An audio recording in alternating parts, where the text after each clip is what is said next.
All right, welcome back to the STR podcast, otherwise known as the Start the Rebuild podcast. I am your co-host, Tim Fournier, alongside Ian Mills. What's going on?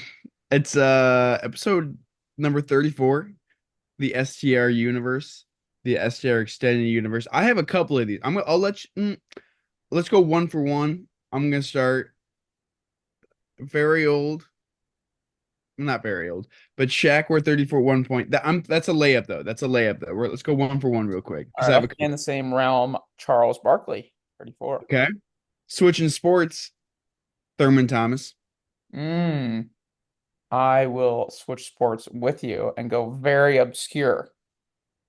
Former Ravens running back, Lorenzo Taliaferro, who also, Wow. rest in peace, Alex recently died. Collins.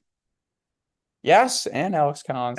When you said rest in peace, I thought you were going with Alex Collins. Yeah, two Ravens running backs. If you're on the Ravens, do not wear number 34 That's insane. or you are done.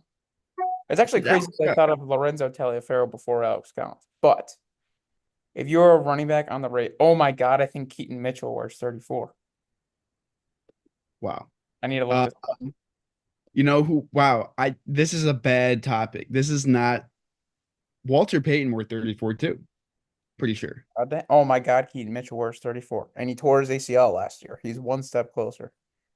All right, that's probably not a good thing to joke about, but No. that's like my job here to get To canceled. get canceled. Giannis, 34. Oh yeah, Giannis. Who did I say? Walter Payton. Ricky Williams. Ricky Williams. Did I count Paul Pierce?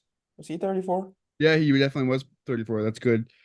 I think we got oh no, Kareem were 33, right? We already talked about him last.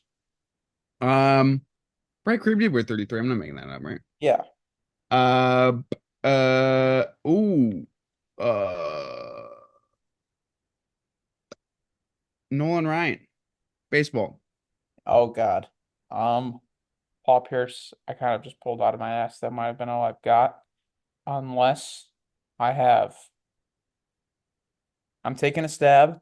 This is definitely not true, but this is can be where the game ends. I'm gonna say Wesley Matthews at some point wore 34. Why not? Wait, no, I was thinking of Wesley Johnson, Syracuse guy. They're both NBA players. For some reason, I feel like I remember him wearing 34, and that could be so wrong. He wore 33 on the Clippers. Maybe that's what I was somehow thinking of. Shout out Wesley Johnson, man. I know Wandy's gonna like that. Shout out Wes.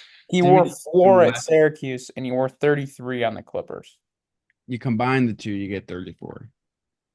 Wait, what about? Okay, this isn't gonna count because I had to double check if it's true. Oh, never mind. I was thinking of Um, Parsons for some reason. And he just didn't okay. even. All right, we're moving on.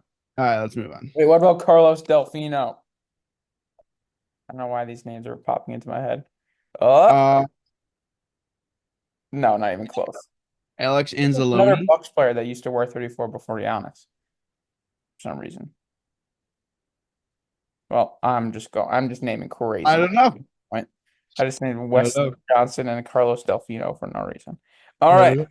don't know. So tonight, Penn State, Notre Dame, college football playoff. What's your take on the playoff as a whole? I like it. I mean, I think you sort of like it's just an imperfect system and it never will be perfect. Yeah, Like people want to compare it to the, NCAA basketball, men's basketball tournament and women's basketball tournament and like sort of use it to be like, oh, well, that one's so different because there's upsets. And it's like, I mean, yeah, the sport's just different. Like, you know what I mean? It's just more parity. And it's also I don't know, man. I just I think it's enjoyable. Like yeah, there's obviously been a lot of blowouts and a lot of not really good games, but there were games like that when there was just four teams too. definitely. So I Yeah, also think people are upset because sometimes like with these playoff stuff, they're like, we want the best four teams, but then they'll also turn around and complain about there not being enough parity and like chances Right. for upsets and stuff. And it's like you gotta kind of pick one or the other. I think they need to find better way to seed the teams. Hmm. Um, which I say that, but Arizona State and Boise State were the two teams everyone was like, oh, they shouldn't have had the buys. But like Arizona State almost won and probably should have won. And Boise State played fine against Penn State, I guess. Like those were not by in this tournament. Those were they didn't have the two most embarrassing performances, right? Obviously, so it's like I don't even want to blame Boise State and Arizona State by saying that. But like I do think they should figure out the buys better. It's very clear that Ohio State and Notre Dame should have had buys. And really, I mean, Texas is at this point so far. So it's like just because you win your conference, like the top, it shouldn't be the top four conference winners that get a buy. It should just probably be the top four teams, right, in general that get a buy. Ohio Uh, State probably still wouldn't have gotten one though. No, who would have been the top four? Oregon, definitely Oregon, probably Georgia. Let me Penn, just check. Texas. I feel like Texas. Penn State or Notre Dame would have been over Ohio State, Either way, Ohio State would have been the 5 seed then, right? probably. Just Um, because the Michigan loss killed them is what I'm saying. right, that's fair. I honestly kind of forgot about that. Yeah, it'd been Oregon, Georgia, Texas, Penn State. Notre Dame would have been the 5. Ohio State would have been the 6. So it would have been Notre Notre Dame. Dame, I guess they had one loss, but it was a worse loss for It Notre was Dame. a worse lot. Well, I'm just looking at what the college football rankings were Yeah, yeah. for whatever. But I agree with you still. I also think people had a hissy fit after the first round because obviously Indiana got, Hmm. they lost handily to Notre Dame. And then Clemson lost and SMU lost. And it was sort of like this whole SEC put them in, put Alabama in, whatever. And my whole thing was a 10 seed in Indiana lost to a really good 17 in Notre Dame. SMU and Clemson were the two last teams to get in, and they lost pretty soundly. It's like if you're in the college football or college basketball tournament and a 12 seed loses badly to a 5 seed or a 13 seed loses badly to a 4 seed, no one's like, well, they shouldn't have gotten in. It's like, yeah, Right. they were a 13 seed or a 12 seed or 11 seed. Like, I don't know, man. Like, A, give it more time, but also like, yeah, 9 times out of 10, the 12 seed's gonna lose to the 5 seed and probably not in a really close fashion. Uh I also think part of what makes the NCAA basketball tournament so special, and the reason there's so many upsets, is that the year in and year out underseed like good mid-major teams that don't have a good resume. Hmm. And it's just, but like I think a basketball's good, a little different though. It's a little right, that's what I'm easier saying. Basketball is different in that sense that like that's not like football just doesn't have that same, if you're a mid-major team, you're probably a mid-major team for a reason, right? Like in basketball, like it's for a coach can have an insane recruiting year or have a fourth year guy who transfer. I don't know. I just feel like there's more parity in that sense. Uh, but yeah, give it more time. I've liked it so far. I'm excited for tonight. I think these last two games are gonna, or right, really last 3 games, I should say, probably will be, three of the best games, maybe outside of the Texas Arizona State game. I don't like everyone's complaining. I mean, obviously the SEC like complained a lot about not getting in, and then everyone who complained, maybe other than Ole Miss, got shellacked in their bowl game. Yeah, So that was the other thing too. And the only team left from the SEC wasn't even in the SEC a year ago in Texas.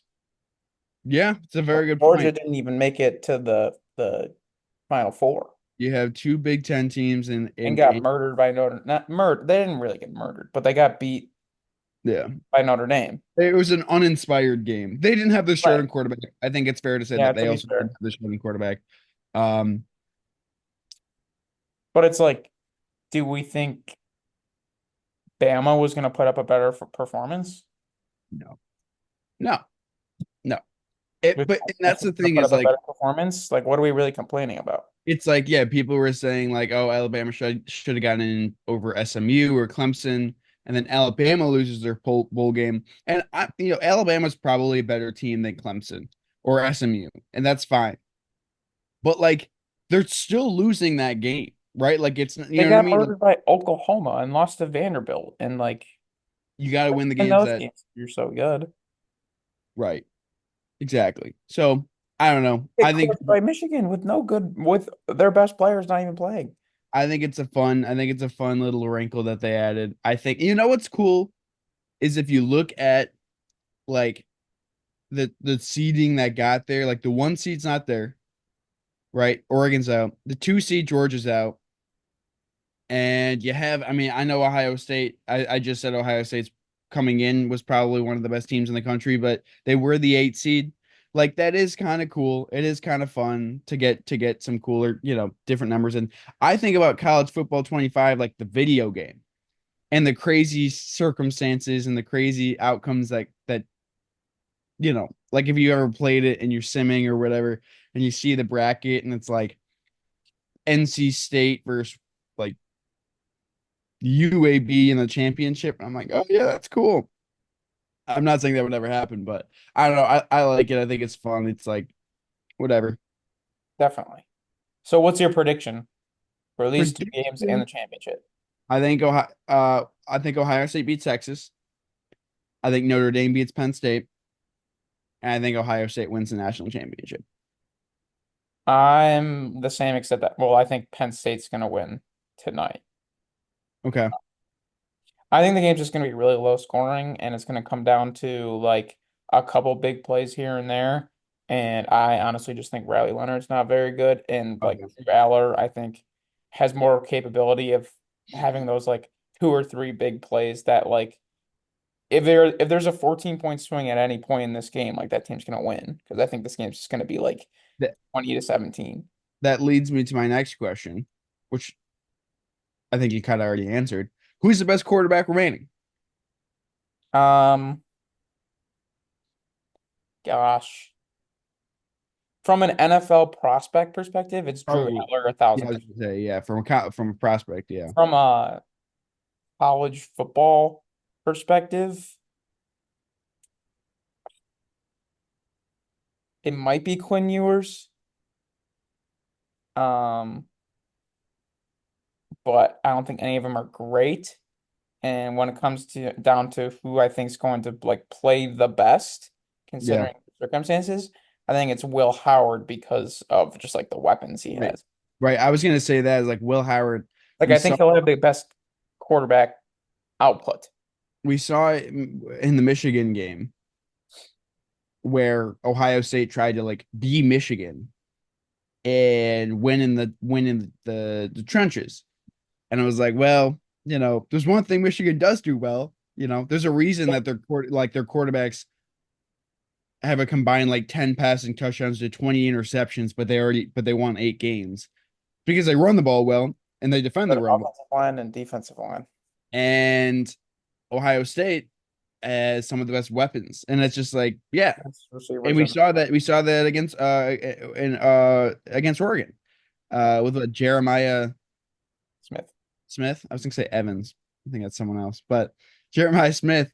So yeah, Will Howard probably. I think that's you're probably biasly. I think also like there is something to be said about losing to your rival and like everyone says throw out the history books, but I think it's actually very true with like Michigan and Ohio State.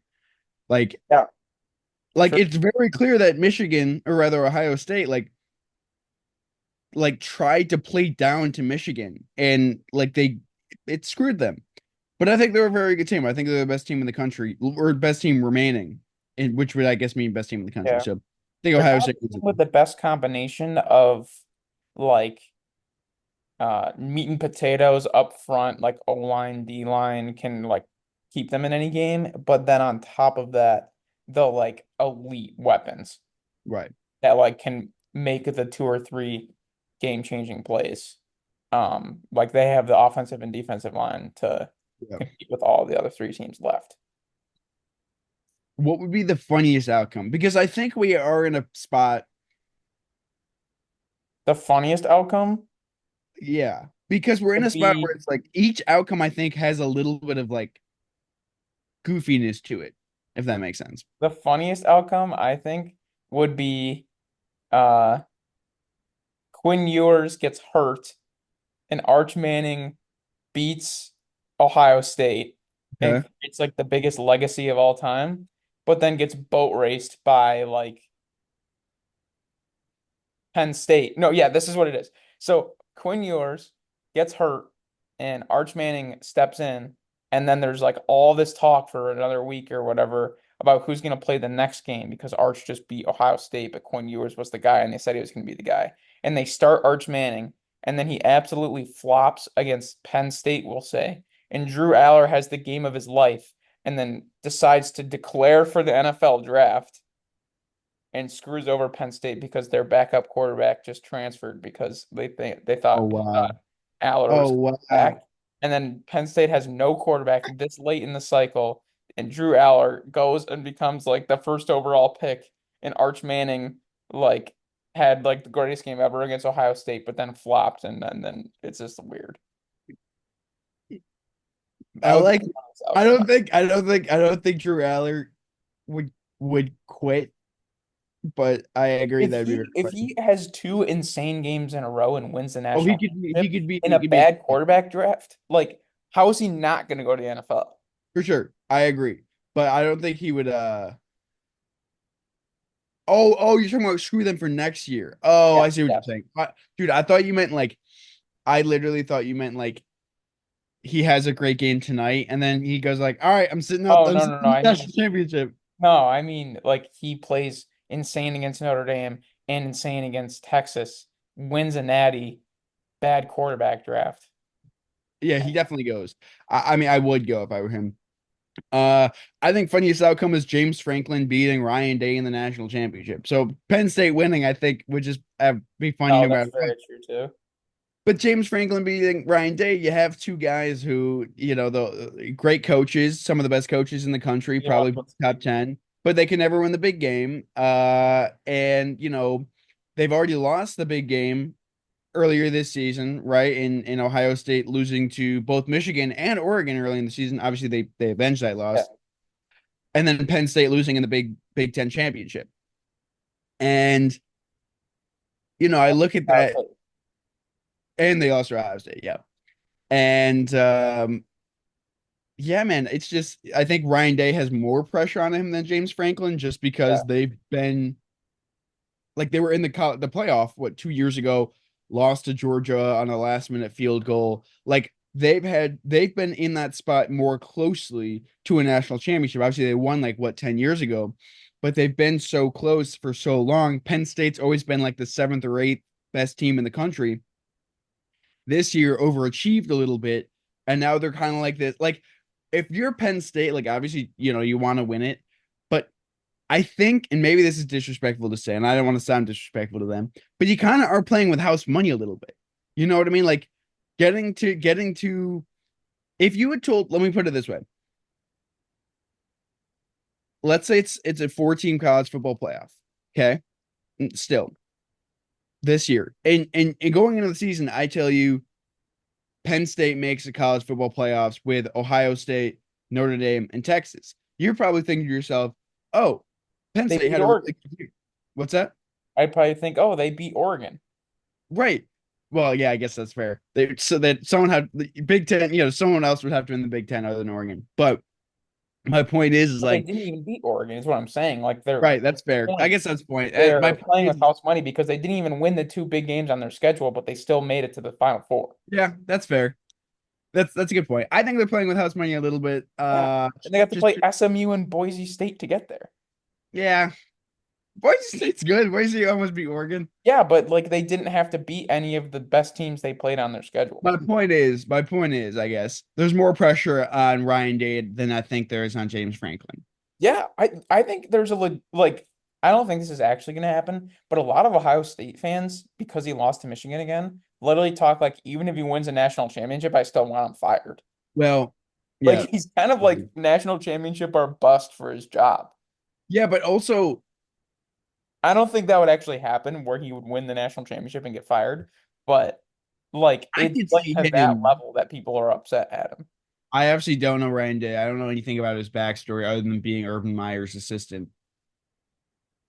Reasonably though, like at a certain point, if he wins a national championship, he still has all this like gaff coming at him. Like at what point do you just say, "All right, man, I'm gonna go to an ACC job where people are a little more mellow," you know?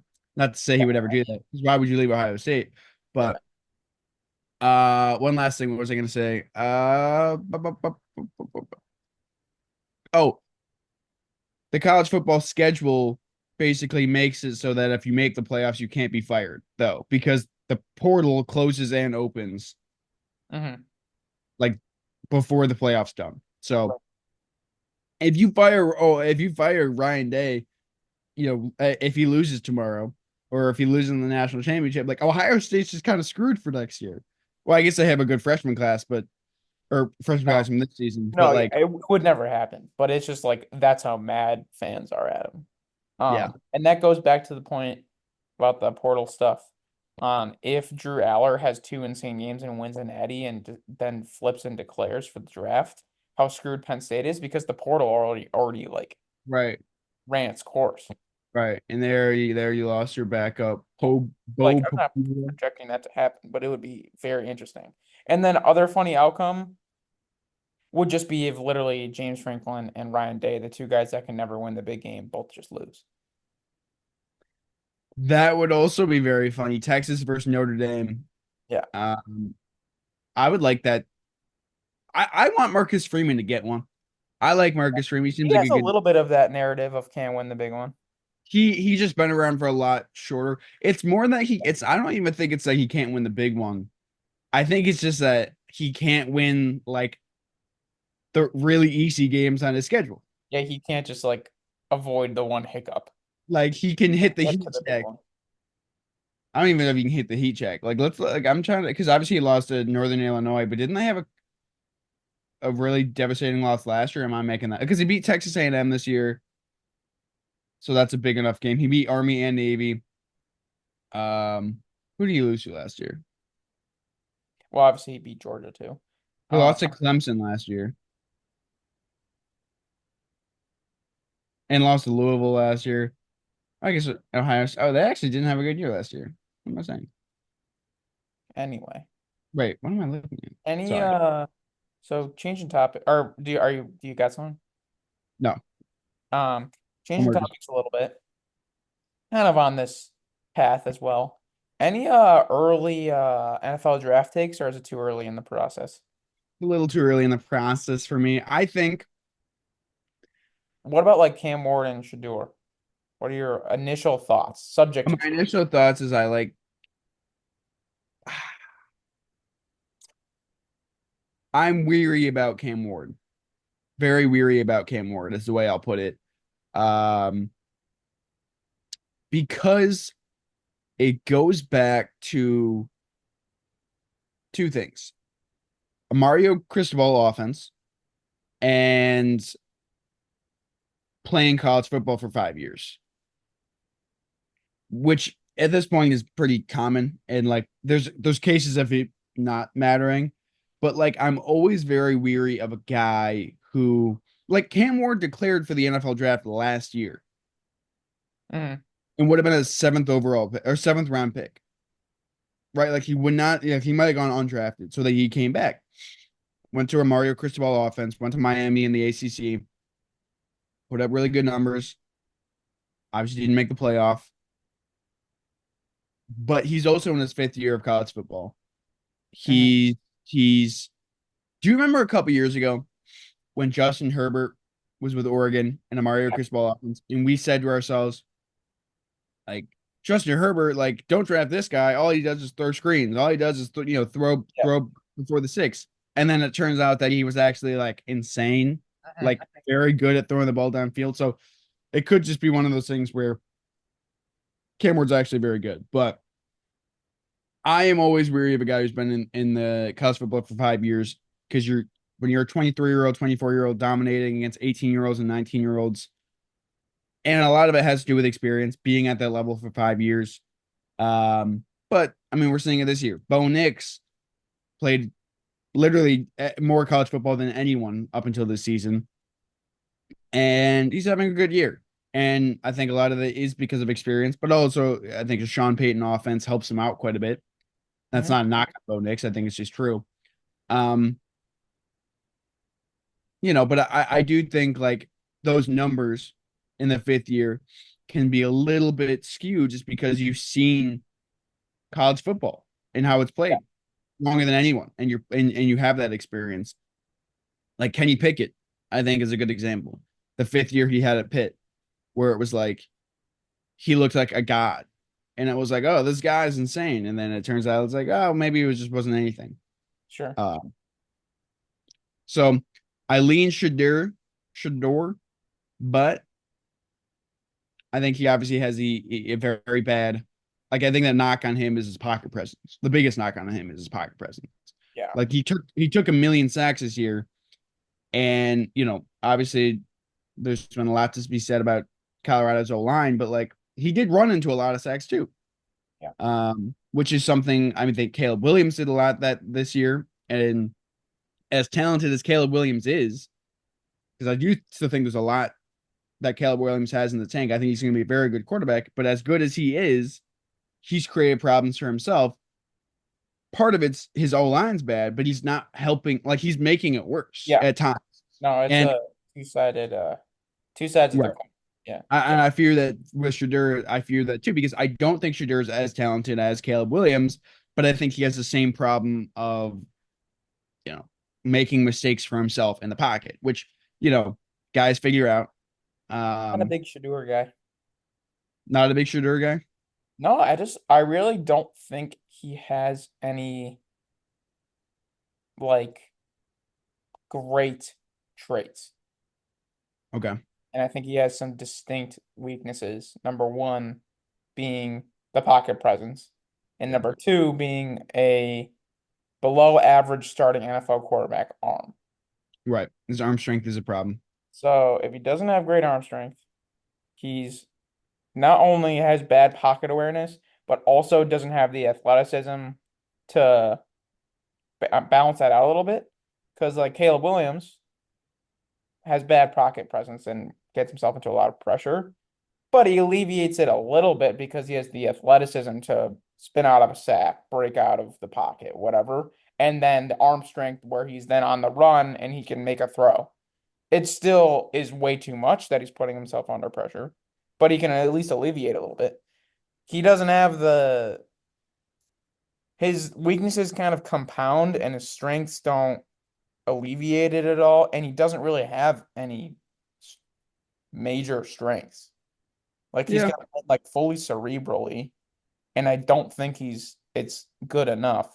So I honestly think if he didn't get as much, you know, hype and he was just Colorado's quarterback that transferred from Jackson State and got to play with Travis Hunter rather than like Deion's son, I think it would be like, oh, there's just like um second round quarterback prospect from Colorado that played well this year and, you know, probably could be a really great backup for somebody. And if he gets a chance to start, like he could, be a good quarterback on a rookie contract and be a good NFL player rather than like, oh, this guy might go first overall. Yeah. I think that's valid. I think the Oh, hype and in terms obviously. of the two, I lean Ward because I think he actually has a little bit more mobility, a little bit better arm strength, and honestly had more production. But like you said, there's like something with the offense. But I don't know, he's aggressive throwing the ball downfield, but he also gets himself into trouble a lot with turnover worthy stuff. So I like Cam Ward a little bit better, but I don't think Cam Ward is a traditional top five pick either. I haven't watched enough of either of them to pick one or the other, but I All lean early leans. lean. This is early. I'm leaning Shador. And it more lies with my question marks on Cam than it does on my thumbs ups on Shador. All very subject to change in the next 4 months. For sure, that is certain. I also think you mentioned right, like they're both in any other like last year. Neither of them would have been a top five. Like Cam Ward wouldn't have been drafted last year. He did declare and he wouldn't have been drafted. Shador, if he were able to come out last year, would have been what the fifth quarterback off the board. So it's or maybe not fifth, but he wouldn't have been in the top three. Wouldn't have been in the top three. Or One of the yeah, he said, what? yeah, I don't think he'd be in the top five. I think he would have probably been higher than Penix. You think so? I think he probably would have been. I don't well, it's I weird disagree, because but our because I look at Penix and Bo Nix and it was like, yeah, they're probably not getting picked in the first round, maybe late first, and then they end up being the eighth overall pick and the 12th overall pick. sure. And it's like, oh, but I look my at Cam Ward in that kind of group. The I see what Penix Nix. well, I mean, they're Um, they do have similarities, at least in terms of their college careers, yeah, that too. length of the college And careers. then I think Shador is one step below that. And they were probably late first round pick caliber of quarterbacks that got elevated by teams needing quarterbacks. And so that kind of puts Shador in like the second round range for me. And he'll probably get elevated because teams need quarterbacks as well, but by even more because there's not four going ahead of him. Yeah, I think I wouldn't be surprised if the Titans go Cam Ward at all. I think Uh, he can win NFL games with Cam Ward. Do I think he'll ever be amazing? Probably not. But I well, think he could be very good and you could win a lot, especially on a rookie contract with him. I think Bo Nix's career is going to be very interesting for the rest of like the future of how we view Yeah. quarterback prospects Mhm. because Bo Nix, uh, if there's anything that's positive about him, not anything that's positive, I think he's a fine quarterback. The experience that he's had, and Yeah. obviously his mobility, he's showed off quite a bit this year, and he was a very accurate college quarterback. And There's what's that At Oregon. at Oregon with Dan Lanning. Um, yes, you're right. At Auburn, he wasn't a accurate quarterback. But yes, my point is though, I think everyone knows, not everyone knows, but most NFL coaches and players and understand that like Bo Nix is a fine quarterback, but Mhm. Sean Payton and that offense very clearly elevate him. And so it's like you have a guy who is a rookie, a 24-year-old rookie, but has played more college football than like anybody ever. And he knows how to run an offense at least and like he knows now at this point in his 18th NFL game, he sort of has figured out how to not make the dumb mistakes, Right. right? And like he's I think that matters a lot. And I think getting a quarterback prospect who maybe has that experience in high pressure situations like an Auburn guy or an Oregon guy in a Big Ten championship or Pac-12 championship. Um, I think that's gonna be valued. If Bo Yeah, Nix's I career, agree. I think a longer college career when you got to start right away is almost a positive just because you have so many more reps. yeah, but my point is you got to be weary of that fifth year. I think those stats in those later years in the production. Sure. My concern with Cam Ward is just like, hey, dude, like a year ago he was gonna be undrafted, Yeah. you know. Yeah, no. Um, but with Bo Nix, um, I am curious how like obviously he's doing very well. He's playing very well. I But will coming say in, about Cam Ward though is he actually succeeded everywhere he was. I mean, yeah, but Never at any time a bad player. that's fair. But I mean, incarnate word and And Houston, Washington State. what? And Washington State, who Yeah, um did they play in the Pac-12 last year? Didn't they? yeah, And the year they did. before that, I actually watched him in person go to Madison and beat Wisconsin in Wisconsin. So maybe I'm biased. But I was like, oh, this guy's actually kind of good. And now look where we are. Yeah. Um, Fair enough. These are all just early discussions. These are the topics that are going to be floating around the next however many months. I think a guy like Bo Nix, his career is going to be very interesting because he's having a very good rookie year.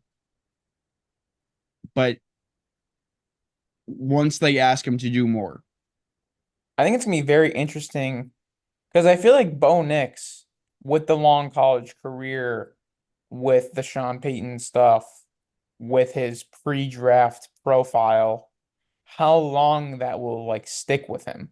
Like in 5 years, 4 years, when he needs a new contract, is that gonna like that pre-draft analysis gonna stick with him? Or is it just gonna be, oh, here's this 28-year-old quarterback that has put up 4 years of good production. We should give him $60 million a year. Like I I think if wonder, or if it's gonna be like, nah, we know who this guy actually is. We can't give him $65 million. no, I mean I think you value I think you value that the years he had because like with Brock Purdy, he's gonna get paid this offseason, right? Right. I think once you get to the NFL, it's kind of like all bets are off. It's all gravy at that point. That's what it should be, I think. Yeah, I think I'm interested to see how Bo Nix's career progresses.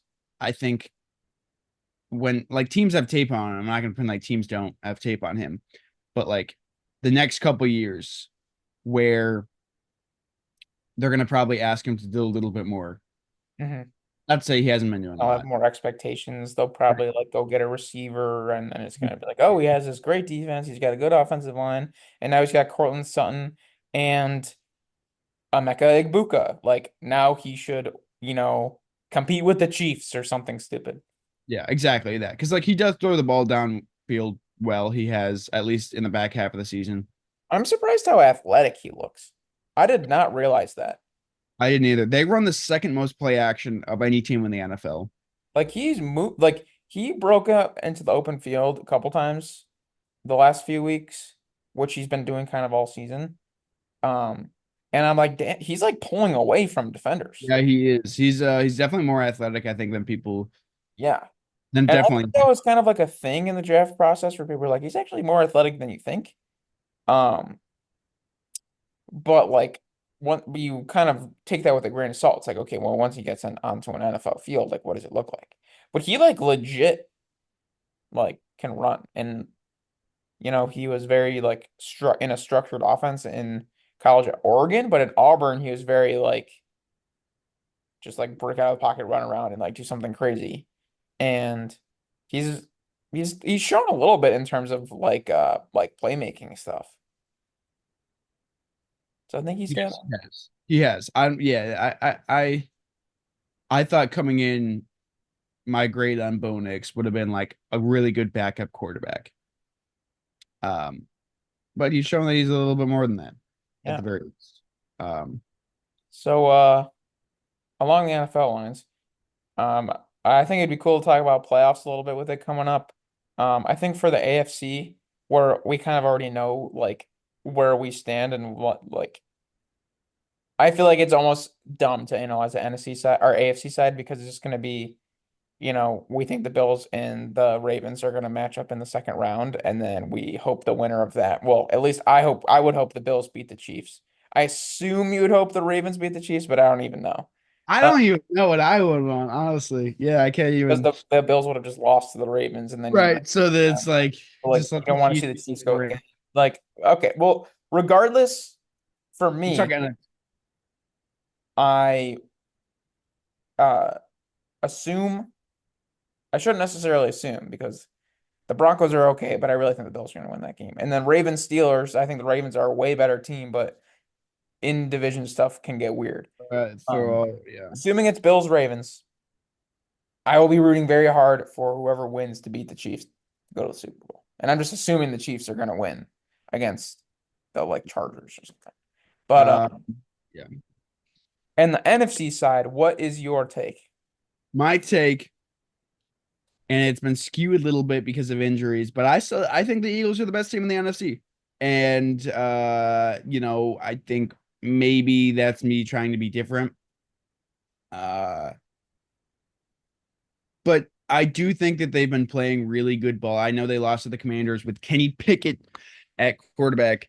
Um, you know, I think they win that game with Jalen Hurts. I think Jalen Hurts is like a competent, very good. I mean, he's like a top 12 quarterback in the NFL. I think they have the best offensive line in the NFL, or second best, top two offensive line in the NFL, with of course the Lions. And Saquon's had an insane season. I think they've been really good all year. I think they have this playoff experience. I think Nick Sirianni has like everything he did bad last year. Like they've sort of like not embraced, but he's sort of figured out a little bit. I mean, obviously he's the big knock on him last year was the coordinators. My also with the Lions, like the whole knock on them or has been the last couple weeks was the defense, how bad the defense has been. And then their defense has an insane game against the Vikings. And so it's like, all right, well, maybe they're just getting healthier. But I like the Eagles quite a bit, although the Packers first round matchup, not I'd say not an ideal first round matchup. But I think once you get past them, I guess they reseed, but I'm not scared. I wouldn't be like I don't think the Eagles should be scared of the Bucks in their second round. Like if it's all scratch and Eagles win, Bucks win, Rams or Vikings win, like I would rather play the Bucks than the Rams or the Vikings. I agree. You know what I mean? So I'm saying like not that the Lions should be afraid of the Vikings. I just beat them, but I think the Eagles um and maybe that doesn't matter because they'll both win. But I don't know. I like the Eagles more than I like the Lions right now. Yeah, I think I honestly agree, actually. I think fully healthy, the Lions are the best team in the NFC and maybe the NFL, but they're not. And I keep saying, like, at some point, the like 15 injuries they have on defense, like, has to come into play. And it, like, Yeah. really hasn't because the offense is so good and they kind of like scrap together a couple stops on defense. But I think at some point, it has to come into play. And I think that could be all the way in the NFC Championship against the Eagles. And then when you have that Eagles offensive line and like their defensive line and everything, I feel like that could be when it finally gets exposed.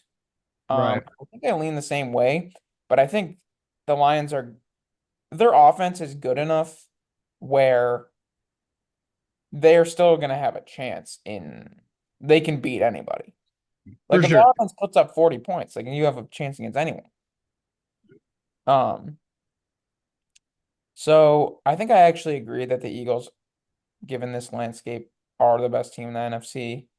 Um, and I would probably take them against the Lions, especially when it's that late in the year. And like at some point, the Lions' mass amount of injuries has to come into play. Who outside of those two in the NFC, who else in the NFC intrigues you the most? I mean, the easy answer is the Vikings because they have, or what, they're 14-3. But I Yeah, I mean, I think the Rams intrigue me in terms of pulling off an upset because their offense is can be very good. yeah, Um, been but not it's that great the bad. last kind of I was following gonna, yeah, Bills game, but in the playoffs with McVay, Stafford, Cup, Kyron, Puka in a good offensive line, if they score 5 touchdowns, like you got to score 36 points. right. Um, but I don't know if I'd really pick them to come out of the NFC like a realistic chance. I think the Packers have the roster to be able to, but they just haven't looked very good. Yeah, they haven't. They might be like sort of slugging into the playoffs. I know they rested starters against the Bears, or at least Jordan Love didn't play the entire game. But like them losing to the Bears, even though again, I know full disclosure, they did not play everyone. Yeah. Jordan Love didn't play the whole game. Them losing to the Bears makes me be like, ah, you guys lost to the Bears? Like Right. just because it's the Packers and the Bears, you know what I mean?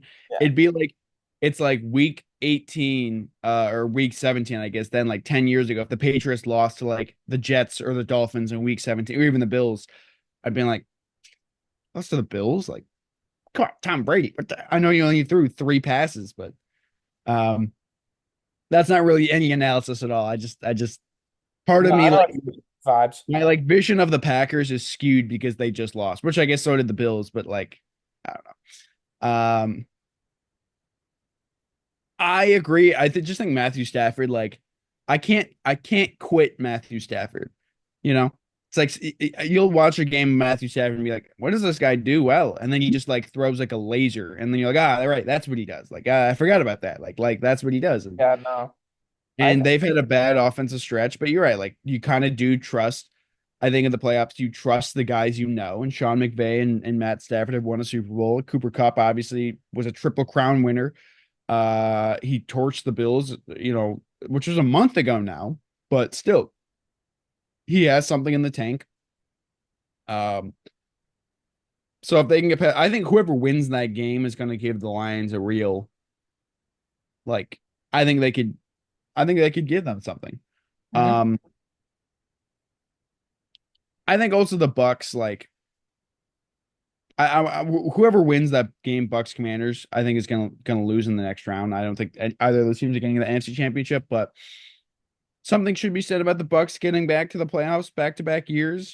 Baker Mayfield, something like Todd Bowles when he was hired for Bruce Arians. It was like I don't know. I feel like people were a little upset about that just because it was like, oh, here's this defensive guy. Todd Bowles has obviously been a head coach in the NFL. Didn't really work out with the Jets.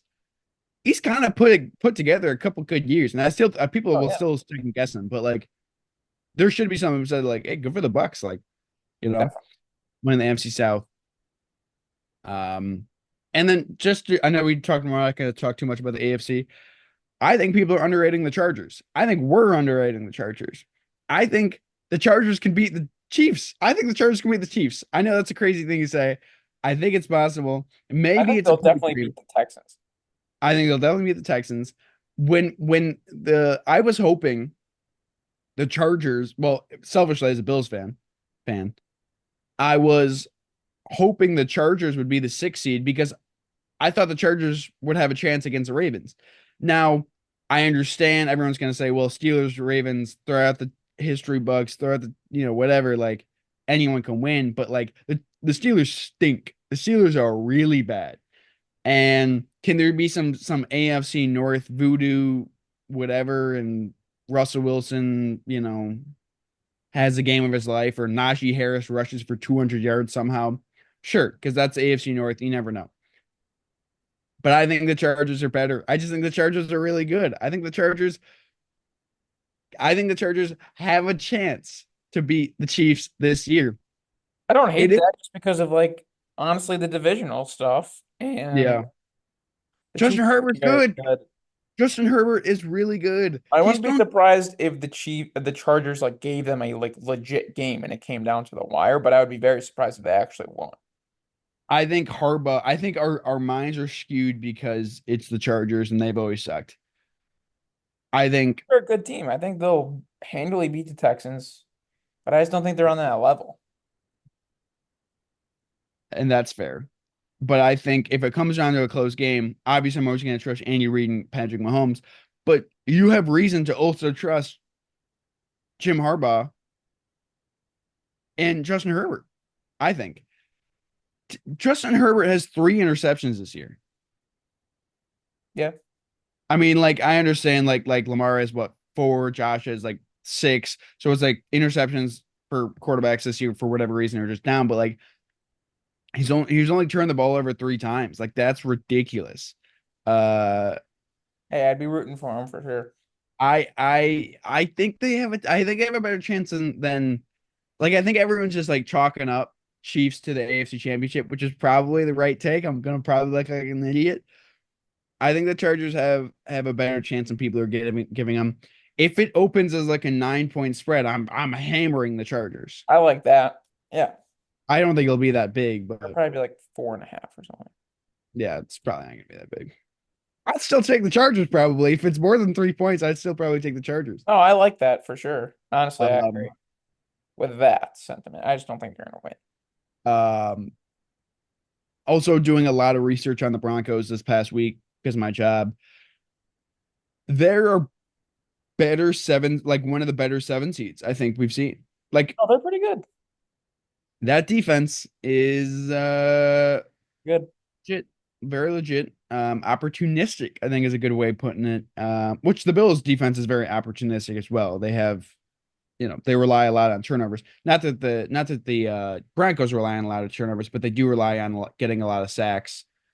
Um, which I think the way we view sacks now is a lot different than we did 20 years ago. Mhm. Um, there's still a lot of value in it. But my point is they're not top five in like yards or anything like that, but they're top five in points against. A lot of that because of turnovers and because of sacks. But I think they're gonna be good. I still think the Bills are gonna win, but I think the Packers and the Broncos, both as seven seeds, could provide some really good 2 versus 7 matchups. Oh, I think they're yeah. I think the Packers will be a great game, and I think the Bills are definitely gonna win. Right. I think the Bills are gonna win too. The Uh Broncos are like not a pushover for sure. They're a no, bad. I don't They're a hard team to just like dismiss. right. And like I think if there was the Dolphins, I'd be like, oh, the Bills are gonna win by be 20. like, who cares? Like not yeah, like I think part of that's because of the division. It's like the Bills have owned the Dolphins for the last 10 years, a little less than 10 years. And then everyone was gonna say like, oh, the Bengals like Joe Burrow. And like, yes, there is something to be said about like obviously Joe Burrow is Joe Burrow and he has had an incredible season. But like the Bengals are not a good team, Right. right? Like you know what I mean? Like take Joe Burrow off that team and they're really bad. Um, so I think the Broncos are out of the options. They're gonna be they're definitely a tough draw. Um, so we ought to see. We will see. All right, goals for next week. Well, let's talk about goals from last week real quick. Okay. I said I wanted my screen time less than I can't remember if I said 4 hours or 3 hours. Either way, less than 3 hours per day. I deleted Twitter and YouTube off my phone and grayscale. And we've been very like cognizant of not using my phone. So succeeded on that front. Succeeded on that front, which I was really happy from. I was like, there were certain days I had my phone for like I was on my phone for like an hour and 20 minutes. That's Uh, sick.